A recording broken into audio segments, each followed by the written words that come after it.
The next question from Hassan from Oman. If someone does not do anything forbidden, but the only thing is that he does not pray, is it possible for him to enter paradise? The question posed by Brother Hassan from Oman, that if a person doesn't do anything forbidden, but the only thing he does not pray, so can he go to Jannah? It is like somebody asking me that I want to have a very good, healthy body. I do exercise, I go to the gym, I daily go to walk, I do cycling. Only thing I don't do is, I do not eat anything the full day. Do you think the person will be healthy? Just by going to the gym, cycling, going for the morning walk, jogging, very good fresh air, but does not eat anything full day. Like it is known to us, for a healthy body, you should have 3 meals a day. Similarly, for a spiritual soul, it's compulsory that minimum you should pray 5 times a day. Praying 5 times a day is fard in Islam. Regarding the question that can I go to Jannah if I don't do anything haram and maybe do all the other good deeds but do not offer prayer, our beloved Prophet Muhammad said.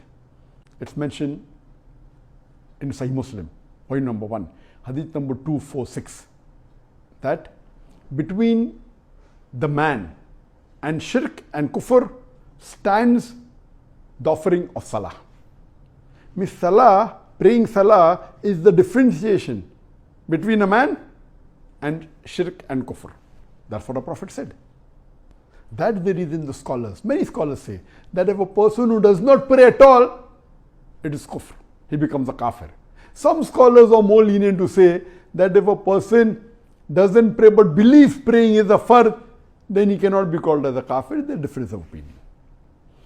Amongst the deeds that is the most important, our beloved Prophet Muhammad said, it's mentioned in Sunan An-Nisa'i, volume number 5, hadith number 3996, that the Prophet said that the first deed that Allah will ask on their day of judgment is regarding offering of salah. So the most important deed amongst all the deeds is salah. As we discussed in the last session, the biggest sin is the sin of shirk. The thing which is haram is shirk, then would be murder, black magic, etc. Similarly, amongst the deeds that is the most important, it is salah, it is prayer. And if you don't do that, that is like your $100 in deeds. Like how I said, in sin, shirk is the worst. Similarly, in deeds, number 1 is salah. If you don't offer salah, can you go to Jannah? Allah says in the Quran, in Surah Nisa chapter number 4, verse number 48, and Surah Nisa chapter number 4, verse number 116. If Allah pleases, He may forgive any sin, but the sin of shirk, He will never forgive. Yes, if after committing shirk, if you repent, ask for forgiveness and stop it, inshallah Allah will forgive that also. But if you die as a mushrik, without asking for forgiveness, without leaving shirk, you are destined for hellfire. There is no forgiveness. The most important deed to be done is salah.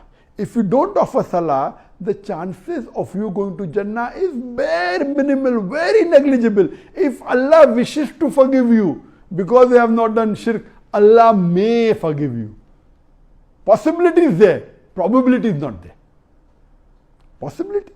Yes, but very low, 0.0001%. Because that is the most important deed. If you do something else and if Allah is pleased with you and Allah wants to forgive you, there is too much of ifs and buts. A person cannot take the risk. We are undergoing the final examination. This is the test for the hereafter. You cannot take that chance. And if you analyze, if I ask you a simple question, there is a human being who everyone is saying, who is so grateful, he's such a good human being, and he is looking after other people, he is going and helping the poor, and he's loving everyone else. And when you closely go and analyze, you realize that he had a mother and father who were very loving, who took care of him, who looked after him, and educated him, gave him good clothes, and then he became rich. But later on, he doesn't take care of his parents at all. He's not even going and meeting them for years together. He's not thanking them. So how will you call him a good human being just because he's helping the poor? But the main people, main two human beings, his parents, mother and father, who took care of him, gave him the education and brought him up. Because of that, why today he's got a good job. And he neglects them, doesn't meet them, doesn't care for them, doesn't go and even say, how are you? For years together. How can you call him a good human being? Now compare the parents and Allah. Allah subhanahu wa ta'ala is our creator. In salah, we are thanking Allah subhanahu wa ta'ala.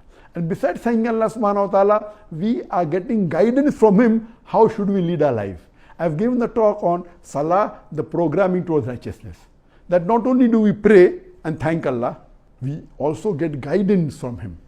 And if we offer salah in the right way, we are being guided to good deeds. So the chances if you offer salah correctly, you'll be on the straight path is very high. And if you are in trouble, the best solution is salah. If you are in trouble and if you have a problem, you cannot say that you have tried everything to solve the problem until you pray in the last 1/3 of the night and ask for the problem to be solved in tahajjud. Besides the 5 compulsory salah, there are many other salah. Salah is the programming to righteousness. It is your main soul. The best deed is salah.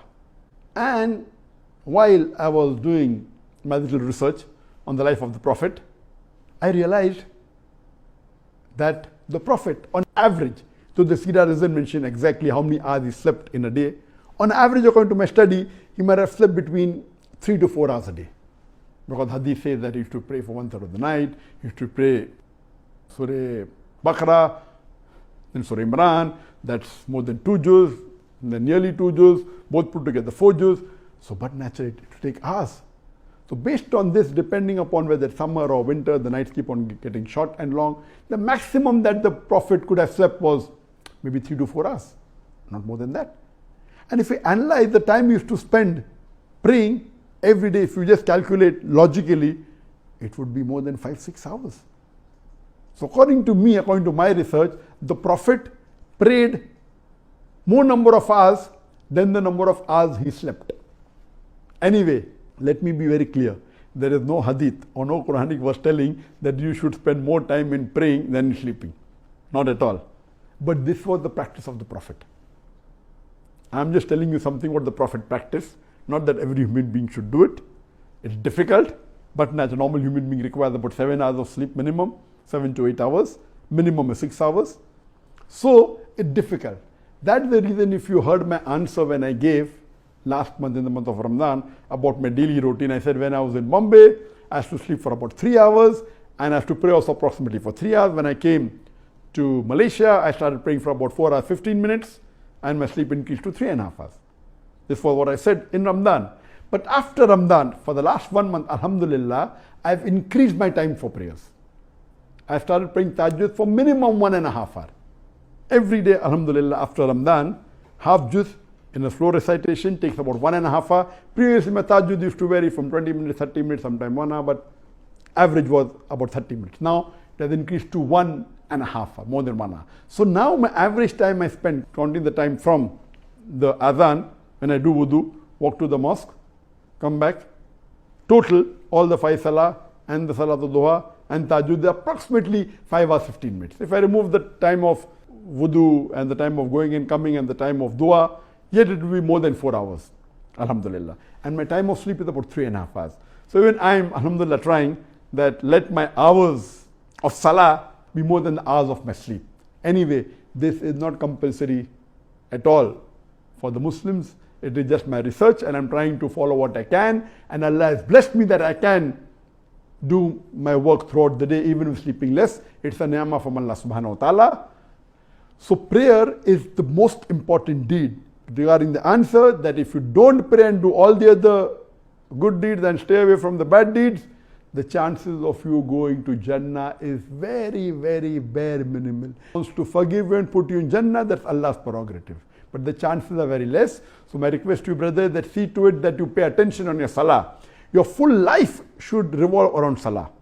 If a person is a good practicing Muslim, all his activities in the day, it revolves around salah. The timing he eats is based on salah, either before salah, after salah. The time he sleeps is based on salah. The appointment he gives to anyone is based on salah. So those people who are practicing Muslim and see to it that they offer salah 5 times a day in Jamaat in the mosque, their whole daily routine revolves around salah. It is the most important factor. It builds a discipline in you, and it is the most important deed. I request you that you should always pray Alhamdulillah 5 times a day in the mosque, in Jamaat. That's the best. Hope that answers the question.